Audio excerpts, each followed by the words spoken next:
Hello and welcome. My name's Karen O'Connor and you're listening to Menopause, Marriage and Motherhood.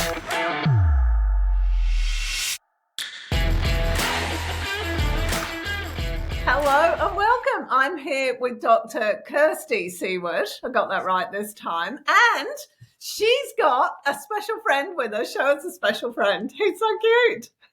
This is Murphy.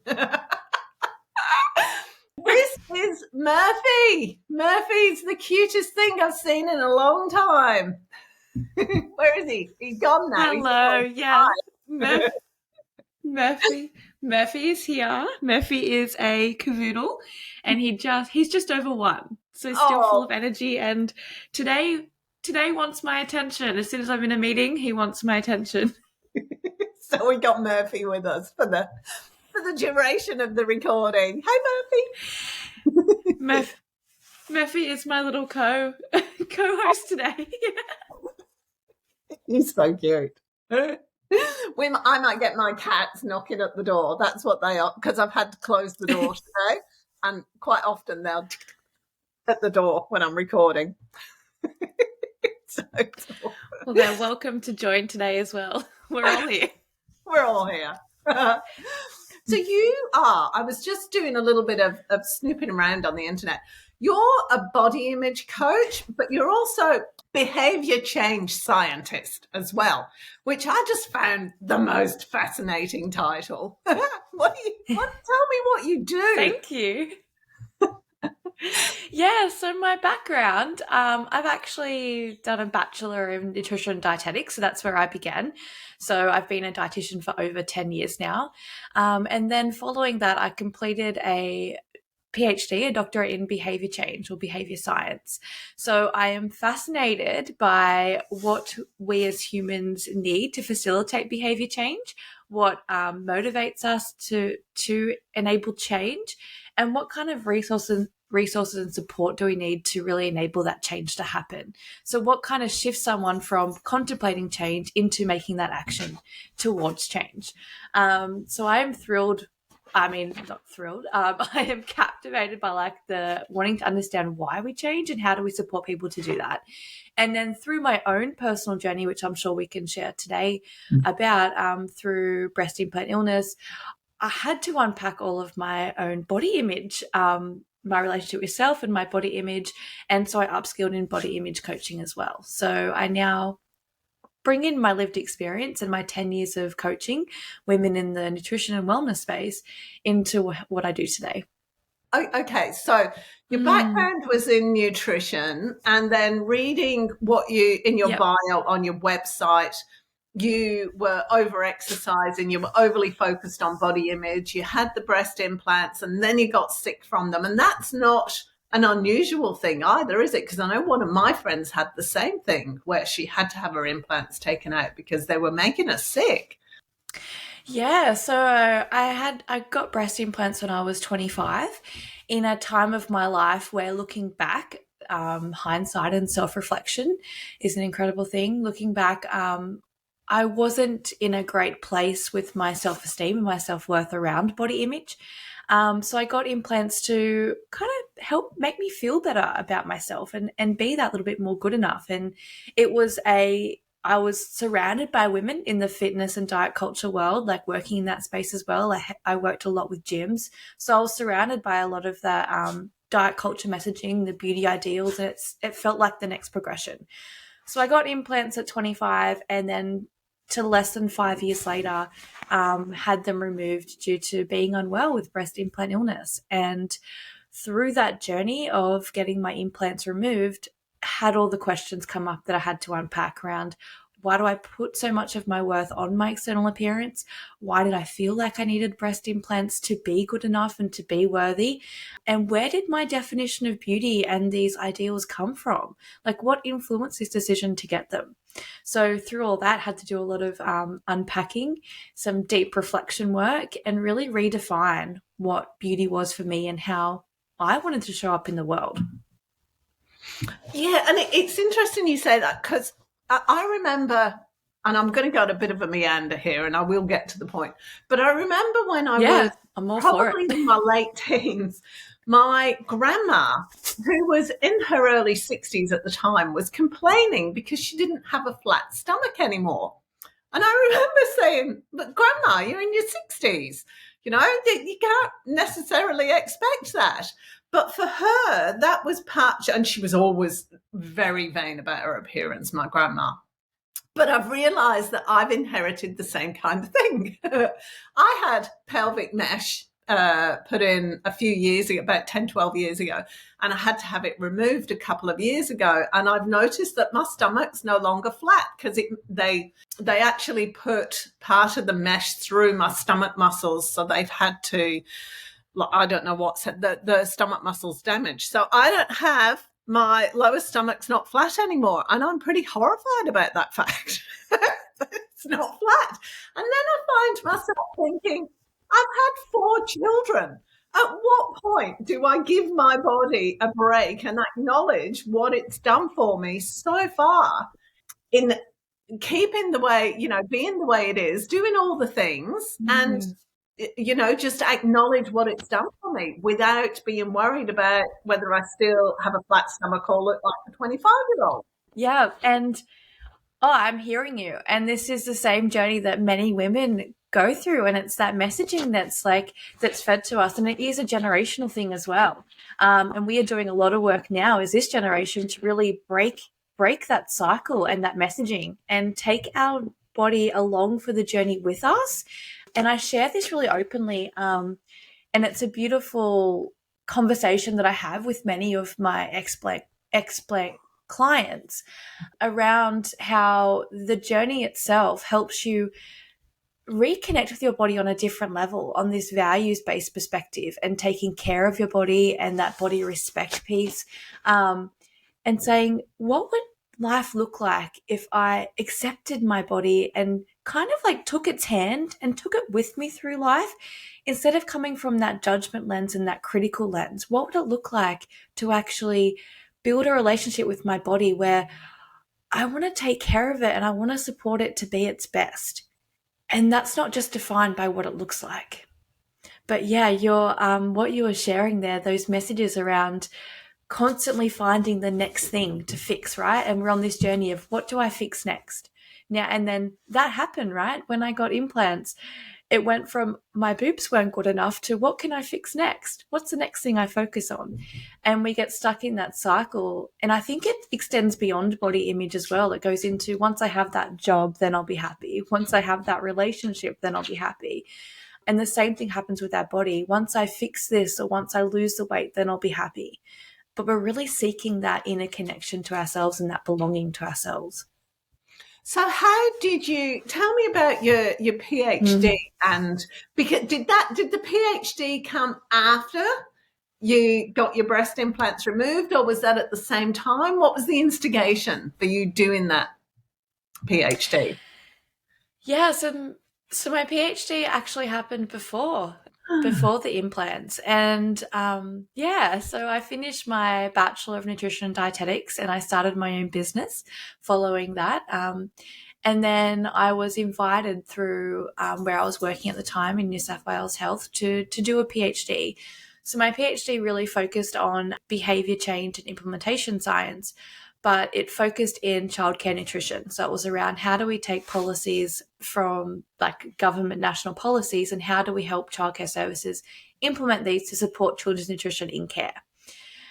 So while that was the main focus of my PhD around implementation and behaviour change in that setting, I actually was focused more around what are the actual resources and support we need to initiate change on any kind of level. So from an individual level to a institutional level to a policy level. So behaviour change happens on many levels. And how do we support that on each of those levels? So I took a lot of key learnings from that, from really diving into what is behaviour change and really implemented those alongside in my business over the years. And I actually graduated with my PhD in 2019. And my implants I had removed in 2021 in January. But through this journey, I always share that one of the key things that I really noticed when I was unwell with my implants was I felt like I'd went from writing this 80,000 word thesis and being so sharp and clear to then getting into the end of 2020 and early 21, not even being able to write an email. So I had so much brain fog and just concentration wasn't there, so much chronic fatigue that I really, like, some days couldn't even get an email out. And I was teaching at the university at this point as well. So, and I remember I had a full teaching day on Wednesdays. And if I did anything the Tuesday afternoon prior or the Tuesday night, there was no way I had the energy to make it through that Wednesday. So for me, I really saw that change in me on an energy and a clarity level of mine, like being able to put my thoughts to paper and to words, and being someone who had come from doing a PhD, running a business, doing all the things, to now not being able to write an email some days was really challenging for me on a personal level too. It just sounds like what happens during menopause. You lose your sense of self. I was talking to a lady last week, and she quit a job because she felt like she couldn't function at a professional level anymore. And it happens to so many women, and that's just a hormonal thing. So being able to, I was able to have a conversation with her because she thought there was something wrong. And it's just, there's nothing wrong. It's the hormones. And, through what you've done, that what you focus on tends to grow, so if you're focused on, oh my God, I can't think straight, oh my God, my brain's not working, that's what's going to happen more, because that's what your focus is on, that's what you're so it's interesting on many levels from my generation as well, from women who are my age, because how do you deal with that kind of thing? And how do you deal with those changes, I suppose, is what I'm asking. Because there are, as we go through life, there's lots of changes physically that we have to adapt to. And I've gone off on a complete tangent here. But no, this is great. And then how do we recreate based on the what's so right now? Because I think that's the challenge, isn't it? I think of my dad, for example, who's 85 and is really angry, permanently angry, because he can't do the things physically that he could do 30 years ago. It's challenging. It's so challenging because it's an identity piece, right? It's and this is a thing that I again felt during that explant journey of getting my implants removed. It's a piece of your identity that's leaving you. You're letting go of a part of your identity. And that's what happens as we go into each phase of our life. And I think what's really important there is honoring the different seasons of our life and knowing that how we show up in this present moment is going to look different to how we once showed up in a previous present moment. And the decisions that we make today are going to look different than the decisions we may have made in a previous season. And that's okay. But coming back to the body element of it and connecting to your body, and how do we as women honor that change? I think it really starts with just coming back to your body and seeing your body as so much more than just its external self. And starting with body appreciation and seeing how much your body carries you through life as well, how much it does for you to support you to show up every day. So like our heart pumps for us without us thinking, like our lungs breathe for us as well. And there's so much that our body does. And through my journey with explant surgery, I connected so much to that, because even though I'd put these foreign things in my body, every day it showed up and fought for me. So if we can really start to shift our focus on our body from its external to all the things that it does for me and how can I support it to show up at its best, that kind of facilitates that seasonal shift as we go through. And we know that, like, I even went to the gym the other day and I got there and I said to my best friend, I was like, I do not have the stamina I had when I was 25. So I'm almost 33 now. And I was like, my body's aching, like my muscles are sore. Like, because I had almost 2 years off after my explant, and so I restarted the gym this year. And I was like, my gosh, like my body does not have the same bounce that it once had. So I think really honoring that though, and being like, that's okay that I can't do double sessions anymore and I don't have the same stamina. And it's about really learning how to tune in with where your body's at this time and honoring where it's at. Because as women, we don't have a 24-hour hormone cycle like men do. We have a 28 days hormone cycle. So our natural body rhythm is going to fluctuate across the month. And as those hormones change over our lifetime, it's going to fluctuate again. So I think by honoring the season of life that we're in can help us connect to our body and show up in that way as well. What is wrong with the dog? Oh, he's in the... Sorry, can you hear him in the background? That's all right. He's staring at himself in the mirror. He's barking at himself in the mirror, and he thinks it's another dog who's going to play with him. Oh, bless him. I can hear him going it's like he's having a little tantrum. Yeah. That's gorgeous. Again, my daughter does the reels for the podcast, and she said, Mum, you never pause. She said, you just keep going. I love that she helps you. Isn't that beautiful? Oh, she's amazing. She does, at the moment, she does all my social media stuff and everything. She's just wonderful. I have the best kids, honestly. Incredible. I really do. They've all been on the podcast, except my youngest. I actually, a few years ago, I interviewed all the kids, the 3 older ones, to find out what they thought of my parenting and the way I brought them up. So that was a really interesting conversation. That's so good. It was so cool. It was such a good conversation. Asking those questions, like everyone can learn from those, right? Like leaning into those questions that scare us. Yeah, and, you know, because there's always a concern, and this kind of ties in with what we're saying, because we tend to focus on the stuff that we've done wrong. You know, like, oh my God, I did that to that child and I'm such a bad mother and everything. But when I spoke to the kids, the stuff that I'm so wound up about and so guilty about and I beat myself up about, they didn't even remember, or they can't remember. Then they go, oh, yeah, I remember when you did that, blah, blah, blah. This is something completely different that had, you know, they'd been focused on, but didn't even register for me, you know? It's really interesting how we tie our self-worth up in things that we think are important, but out in the rest of the world, nobody's interested.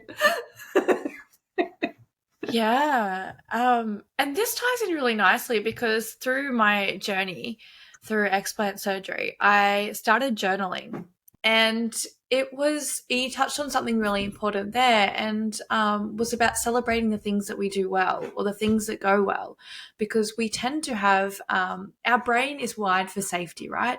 So any kind of danger, it's going to try and focus on that. So it's constantly, we're auto-programmed to focus on the bad or the negative to keep ourselves safe. But what can happen is we hyper-focus on that, and then we keep attracting that back, right? So part of what I started to do when I was journaling was celebrate the good moments in each day. Like, how did I show up today? What did I do well? What am I proud of? And rewiring my brain to start to see the joy and the good and the gratitude in each day as well, and celebrate what I did well. And I think that's a really big piece of moving through even body image, because I believe body image is a mirror of the relationship you have with yourself as well. So the more deeply you're connected with yourself, the more likely you'll have that same honored relationship with your body, because you're not looking for that external self-worth piece as much. It is more of that internal self-worth. Yeah. For Murphy's back listening, now. He's bought his ball. For the people listening rather than watching, we're both laughing because the dog's just come up and he's scratching to go throw my ball. Yeah.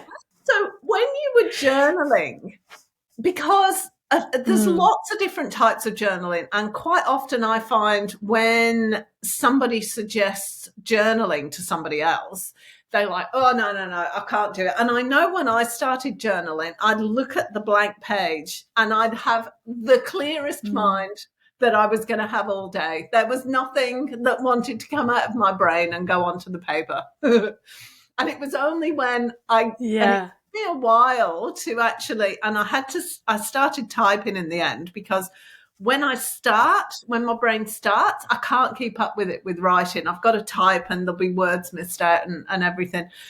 But it's very difficult, I find. And I started that 6 years ago. But if I'm overwhelmed, journaling is the hardest thing to do. I have nothing to say. Don't want to go on social media, don't want to talk to anybody, do not want to journal. It's really interesting. Yeah.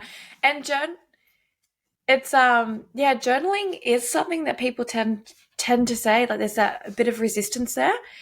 And I think from what I see as well, and from my own experience, I believe that like journaling's that it's that first space where we may be expressing things that we've never expressed out loud. Like we've never expressed these thoughts to anyone or put them on paper before. So it's a step in vulnerability with ourselves. And I think that even the act of stepping into that is scary. To be writing, like you've got that fear of like, who's going to read this or what's going to happen if I write this down. So it's usually the first safe space many people have had to say and express things to themselves that they've been bottling up for quite some time. So it's not a natural practice for many people. And for myself, I'd never really journaled prior to this either, but I got to the point where I was in the mid of, do I have surgery? What's the next step? What does it look like? How am I going to feel? How am I going to look after surgery? And I was having so many opinions around me that I had to just kind of shut them out and start hearing my own voice. And for me, journaling really did that. It was a safe space for me to say, this is everything that's going on, and it's okay to write this down and just get it all out there, get it out of my head and get it on paper. And there's so much power in doing that, in getting thoughts out of your head and onto paper, or typing them if that's what works for you. Like speaking can be another thing. Like many people might do journal into their voice notes and just get it out, get that thought, get that emotion out. So for me, it was really around that clarity around, okay, if I shut out all of the noise and I actually get to my true self and my inner thoughts, what decision do I want to make? And how do I want to feel? So I think it was a really great tool for that. But many people will have the resistance because they may have not had that safe space either within themselves or within the environment they grew up in to really express how they were deeply, truly feeling. Yeah, I think and that's it. It's kind of like, we're brought up that we don't say certain things. You don't talk badly about people. You don't bitch about people behind their backs. You don't criticize people. And so the act of writing it down or typing it out is going against everything we've been brought up with in a way, isn't it? Yeah, and it's that self-expression piece. Like, I've never been allowed to say these things before or feel. I'm like, some of us may be shamed for feeling certain ways at times. So now we hold on to that. But whether we get that out through therapy or through another creative way, like I know some people may use dance as a tool to get their emotions out or expression. Like we express through creativity. So journaling for me was that tool. I believe that kind of any hand creativity practice can help you kind of get that out. So anything that involves like using your body to express as well can also help with that.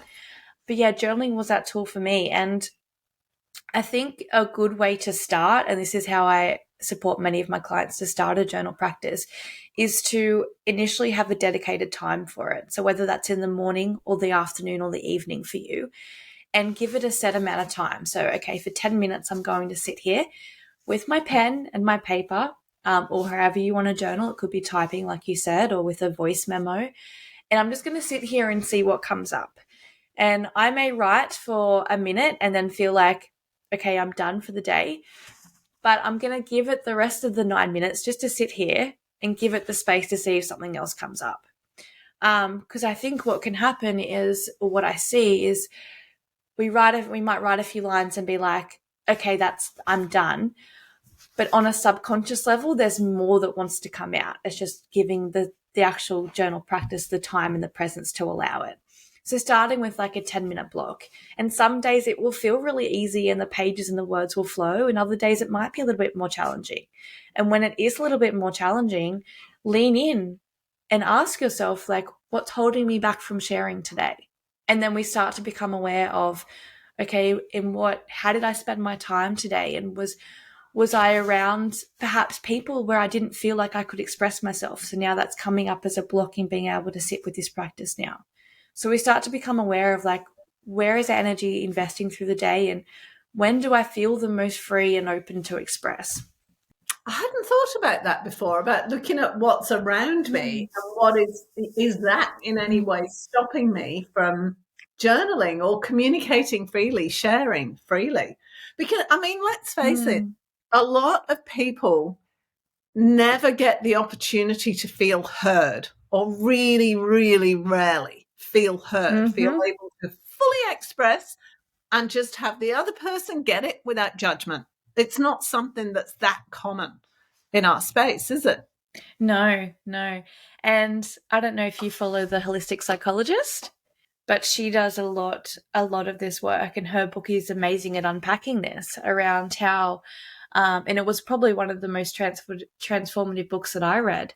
It's called Doing the Work, and it's really unpacking around, like, well, how did my environment shape me as to how I show up today, like, as to how safe I feel to express, how safe I feel to feel things, how safe I feel to be myself.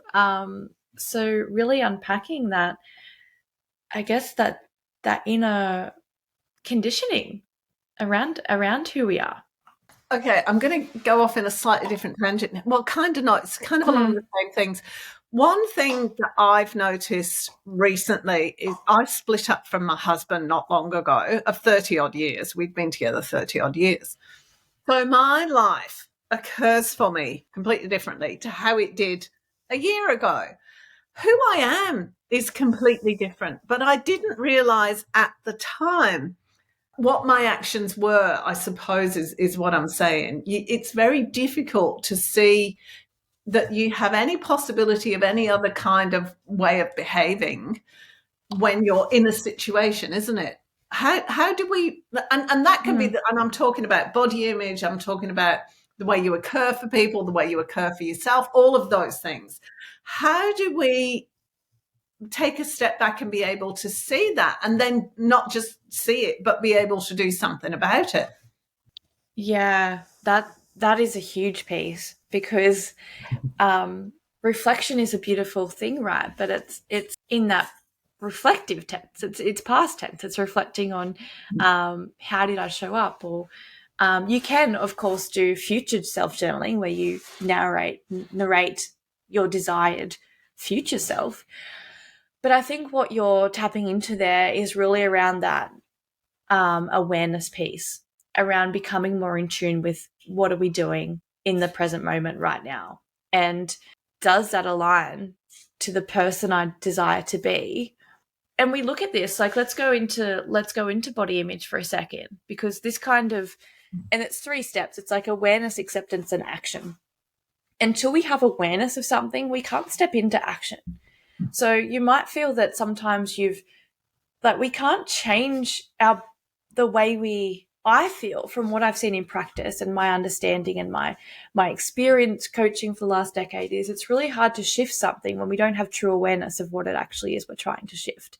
So we may try and shift the way we feel about our body, but we don't actually have true awareness of, how do I communicate to my body? How am I viewing my body? Where did my conditioning around my relationship with my body come from? Like, where did that who influenced what my definition of beauty was and the beauty ideals? Where is this all coming from? So a big piece is around that awareness, around awareness, which is where we start. And I think it's often the skipped piece. Like, we'll pick up and this is diet culture 101. We pick up a diet or a challenge and we're like, yep, this is exactly what I need to change. This will make me feel better. But it's probably not tapping into the root cause of why we're feeling the way we are. So the awareness piece is really important. So in any moment, and we can do this for anything, right? In any moment, we have the power to check in and say, what am I feeling right now? Is it positive or negative? How am I feeling right now? What am I saying to myself right now? And we can write these things down as well. Is it positive or negative? Is it serving me or is it not? And by doing this, and we can do this, say, every hour, every 3 hours throughout the day, or 3 times a day, you might want to check in when you're driving to work, then check in on your lunch break, then check in when you're driving home from work. And in a moment, say, what am I thinking right now? How am I feeling right now? And is the way I'm thinking and feeling or acting serving me right now? So we start to become aware of how we're actually feeling about our life and where it's sitting. And then also this brings awareness to what are some potential things I may want to shift. And then it leads on to the question, because like there's some things that we may not want to shift as well. You know, we've been resisting feeling that way, but we don't necessarily want to do anything about it. Yeah. Say if something like chocolates or macas or something. Yes, I know that's caused me a problem, but I don't actually want to do anything. Yeah, and that's a big one that goes back into our relationship with food. So, and this is what I've seen over my years supporting clients, is our relationship with food. It's so much deeper than just the generic food rules we see thrown around. Like, we all have our own unique relationship with food that has, again, been developed over experiences by many, many years and a lot of messaging. So just say to yourself, like, I can no longer have chocolate or these foods that I love. It's a lot harder to say that, to do that in practice than it is to say that. And that's because a lot of our pathways, like the way we've been wired to cope with stress or to cope with not belonging or feeling unseen, unheard, food may be attached to coping with that. So we go to, like, I know that food is that comfort for me. So if you're someone who knows that food is a comfort for you, whenever something triggers you, you'll go back to using food as comfort, which then if you're trying to follow a strict diet or something, you're going to feel guilty every time you go back and do that. So it's not the food rule we have to work on. It's why you don't feel safe in that trigger that's getting you to the point where you're wanting to seek that comfort and seek that safety in food every time. So what are those triggers? Because we're talking about food specifically here, but this is in kind of all areas of life, isn't it? It doesn't just relate to food here. It relates to different kinds of behaviours, relationships. It's everything. Definitely. Yeah, we're going deep here. This is good. So it's really about, and this is where that self-awareness piece comes in, because my triggers are going to be very different to your triggers. And that going back to how you experienced some even childhood trauma, and trauma doesn't have to be a dramatic incident. Trauma can be, like you mentioned before, not feeling seen or heard over an extended period of time, or not being able to express yourself. So we all have fears, right, based on those triggers. So how those different triggers show up is different for everyone. And those fears are different for everyone. So some people might fear being abandoned. So you show up in a certain way to not have to get in the potential space of being abandoned by someone we love. So that may show up as people pleasing, or saying yes to everything rather than saying no to things you really don't want to do. And that can be even things like you organize the family event every time because you're afraid to say no, even though you know how much extra time that adds to your schedule, and you don't actually enjoy being the organizer. You'd love to go to an event and just turn up for once, but you fear saying no to that. because of that fear of like abandonment or not being able to voice how you really feel. So I think it's really hard to say what our triggers are because they can all be quite different, and they're built on our own experiences. And in relationships, this definitely shows up, and about learning your partner's triggers and being able to know how to support them through those as well. Why do you need to learn your partner's triggers? Well, I'm not a relationship coach, so I'm really hesitant to jump into here. But from my own experience, doing this inner work, and again, I highly recommend the Holistic Psychologist book. I can send you the link to that as well. Doing your own inner work. Gabby Bernstein is another one who is incredible in this space, and she talks about your protector parts and how, for example, a people pleasing, or that boss babe, that overworking, overcommitted, could be a protector part of us that's showing up so that it feels this fear of not being enough or not doing enough, or essentially being abandoned, or essentially not feeling enough, full stop. So I think it's really important to have those conversations. And I'm in a relationship at the moment, and I spent 4 years single. But I'm in a relationship at the moment where it is a very healthy, conscious relationship where we have these discussions. We talk about what was your childhood like, and even we talk about what's your relationship with your body like, and how can I support you, or how can I support you when those fears come up for you? How do I show up for you in a way that makes you feel safe? Because I think that's really important to know that like everyone's unique and we're all going to be triggered by different things. And I think as a relationship, that communication piece is really important. But I'm not a relationship coach, so I can't touch on that. But what I will say, coming back from a body image perspective and a relationship with self, is you can have these same conversations and depth of relationship with yourself. And the more you can hold yourself through this, the more open you are to then hold someone else through it as well, like through a relationship. So for example, it may show up of like you're scrolling social media and you're seeing lots of images of diet culture or the way your body should look. It's like have these abs in 6 weeks, or go get cosmetic surgery to feel more enough, right? You can be bombarded with all these messages in this short time frame. And for you, that might be a trigger to then go, I'm not good enough. And then you may go to grabbing the snack food or binging on the food, or you may go and punish yourself with an hour or two of exercise because you don't look that certain way. So it's about becoming, and then the trigger there is, what am I consuming on social media, and what is the messaging behind that I'm holding on to? So it's about being aware of like, okay, what are the triggers for me? How do they show up, and when do they show up, and how can I start putting in some strategies around that to support myself in those times? So when I start to feel anxious or start to not feel good enough, what are some practices that make me feel good, rather than going to that self-sabotage behavior? So it might be like, okay, I might need to go get some fresh air. I might need to log off social media for a couple of days, and that's okay as well. Like, or I might need to go call my best friend and have a conversation. What do I know I need to do right now that supports me rather than punishes me for having that trigger?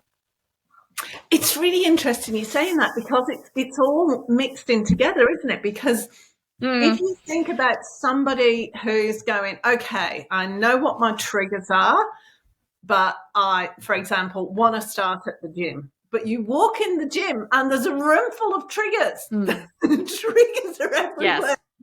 How do you deal with that kind of scenario? Yeah, so you build the relationship with yourself to tell you, like, to know that you're safe. So if you're going to the gym, for example, if you're wanting to go to the gym, let's do this based off you're a female and you're wanting to go to the gym.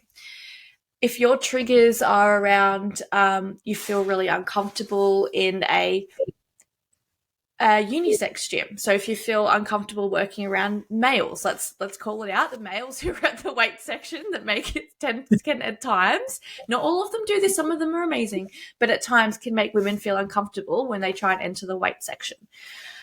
If that makes you feel uncomfortable, is there perhaps a female-only gym that you can go to get you started? Is there a safer space for you to get started? Do you perhaps want to, if your goal is to go back to the gym, and you're feeling like you're not quite ready to go to the gym, could you perhaps do 2 to 4 weeks some at-home workouts, so you build the courage in your body to have the physical strength, and you trust your body before you step into the gym environment? So rather than going all the way to the goal, what are some incremental steps I might want to take so that when I get to the end goal, and this is behavior change as well, when I get to the end goal, I've actually supported myself through the whole process. I haven't gone the all or nothing, like I'm going to go straight from here all the way to here, and I've supported myself through it. And then also, if you do enter the gym, so if you do step into the gym, just if you stay there for 5 minutes, like that's still a win. Like you still got there as well. So I think it's really about being supportive to yourself of there's this fine line between we can't avoid our triggers. They're always going to be there, but it's learning how to self-soothe with ourselves with compassion and hold ourselves through that moment as well. And another amazing book is Kristen Neff, and it's called Fierce Self-Compassion. Or Fierce Compassion. And she talks about this fine line between nurturing versus like punishment. So we can't live in a world where we stop ourselves from doing everything out of fear of being triggered, right? We need to be able to fierce self-compassion is that ability to be able to step into the world and hold ourselves through things even when it's a bit scary and show up for ourselves. Because it's really easy. Let's take the walking into your bog standard unisex gym. We kind of imagine as we're walking in there all the judgment heaped on us. And we take on that judgment as being the truth, don't we? That's the hard bit to get over for a lot of us. Yeah. We absorb it as truth. But to be honest, most people are in there thinking about themselves. They don't care what you're doing. And it's again, like stepping into that. Like we can't let fear hold us back from doing things as well. Like fear is actually, it's also our friend. So we really want to be able to honor that fear and say, hey, Kirst, I am a little bit scared right now, like walking into this new gym. And one of my friends actually did a really great post the other day, and he's heavily involved in the gym space. He coaches other people in the gym space. He's a trainer, and he's been in that space for years. And he did a post the other day, and he was like, I still, when I go to a new gym or in a new environment, I still get fear. And I've been in gyms for years. So I think honoring it for one and saying, hey, I'm feeling a bit scared right now, or I'm feeling a bit nervous right now, is the first step in dissolving that.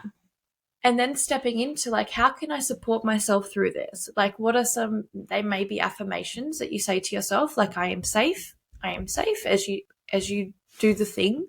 Or it may be saying, again, like, I'm going to go to a female only gym until I get comfortable in the gym and more confident in the training itself before moving into a new space. Or it may be going with a buddy.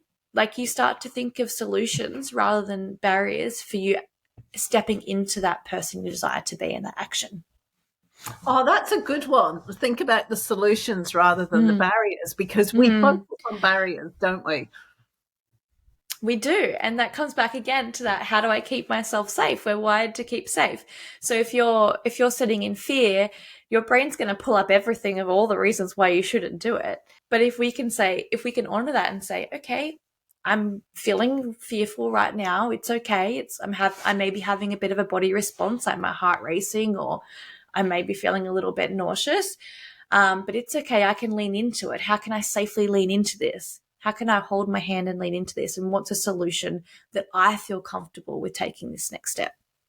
And that's even reframing. That's going back to the start around what we were talking about before, around what's our truth and what do we say to ourselves. Like, one of the most beautiful things that I started saying to myself after my journey was, because I'm really conscious now about the way I speak to myself and speak about the world even, is like, today is full of possibilities. Like, how different is that to say that to yourself versus saying today's going to be a really long, hard day. Like just the energy shift of going into that, like, and I notice it like all the time. How often, like, do we find ourselves saying like, oh, I've got back-to-back meetings, say it's going to be a really long day, like, or I'm so exhausted, or, but what if we flipped it and started saying like today, like it's just beautiful. Today is full of possibilities. And then you're constantly looking for opportunities. I really like that. It's funny you said that because I've got this book, a Stoicism meditation book. You read one a day, but I tend to forget and read a week at once. Oh, yes. Yeah. And one I was reading the other day was turn everything into an opportunity. So if you get stuck in traffic, Yes.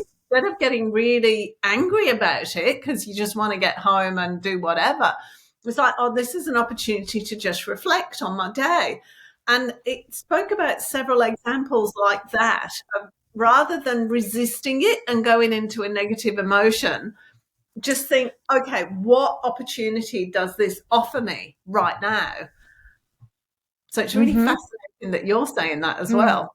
Like, okay, and, the universe is slapping yeah, me. and this is, and a lot of like many clients women will come to me and say, I just want to feel confident.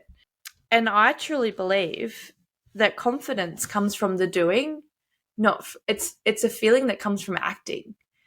And what we often think is when I get this thing, when I get this relationship, when I get this body, then I'll feel confident. But confidence really comes from showing up for ourselves. And so one of the things you can do, which leans into that as well, is like just make one small promise to yourself each day, no matter how small it is, and do that one thing, and do that for 21 days and watch your self-belief really shift. Yeah. What was coming up for me as you were talking then was I like Robbie Williams. And one of his songs, he says, welcome to the heavy entertainment show where charisma's non-negotiable. And that always really struck me as like, wow, it's not an optional extra. You can't decide, oh, I'm not in the mood today. I've had a crap day. I've got stuck in traffic. It's like non-negotiable. It is non-negotiable for you to be present in this moment. And that was, I thought, was powerful. That made a difference. I was like, oh, okay, I get that. I can really get that. Yeah, and see what you're doing now is you're pulling back and you're bringing reflection and awareness back to the things that really land for you. So you're learning, and when we do that, when we sit in that moment and we learn more about ourselves by being present and doing reflection, we learn more about ourselves. So, and what lands for us. And I learned that as well, like through actually, this is really interesting. Another way to look at it is looking at your love languages. Have you done the love languages before, the love language quiz? Yeah, it's interesting. Yeah. This is a really nice way to look at relationship with self and even body image. We tend to do the love languages quiz from a perspective of how do I give and show love to others? But what if we did that for self-love? What if we looked at the way we give and receive love? Well, we give ourselves love and receive love from ourselves. So, and one of my coaches actually took me through this. She was a business coach, and it was mind-blowing for me. And I shared this with many of my clients, and they've had the same kind of response. Like, what if we flipped self-care into doing it in a way that lands for us in our love language? So, for example, my 2 love languages are words of affirmation and quality time. What I realized was before this journey on my explant, when I connected back in with myself, I never used affirmations, or I was never really aware of the way I spoke to myself.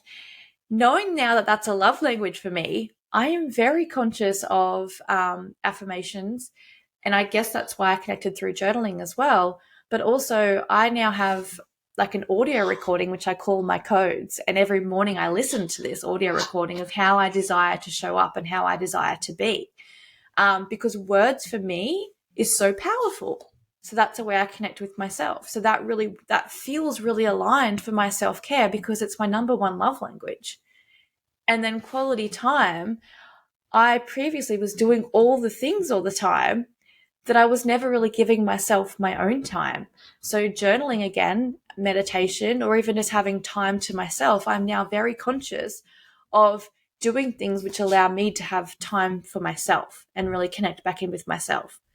So those two things are really easy to show up for me in terms of self-care, because they really link back to the way I give love and receive love. So if we flip that and think about, well, how do I take care of my body? So if we flip that and think about in relation to our body, how do I take care of my body or show up for my body in my love language? It really is a powerful way to connect back in with your body.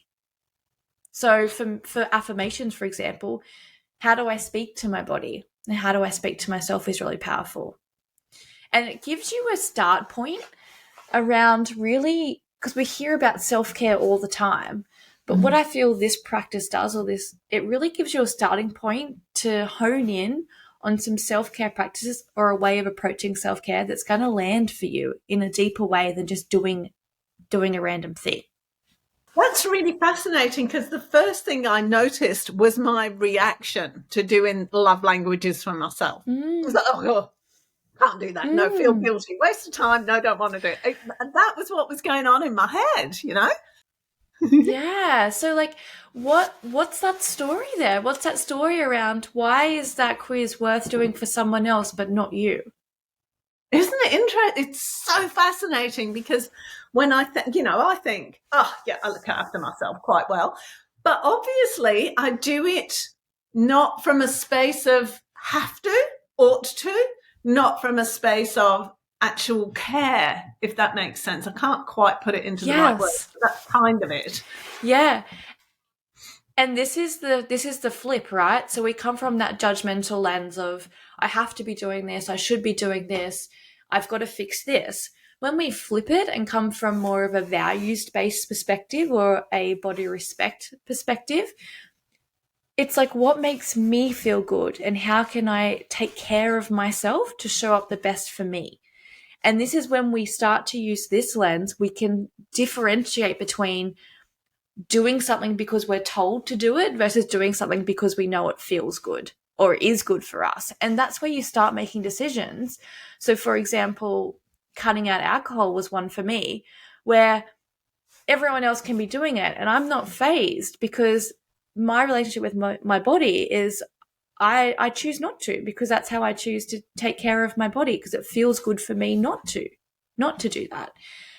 And that's how you really build that unshakable self-care and showing up for yourself, when it starts to come from the inner self rather than these external, you have to do this, or this is what self-care looks like.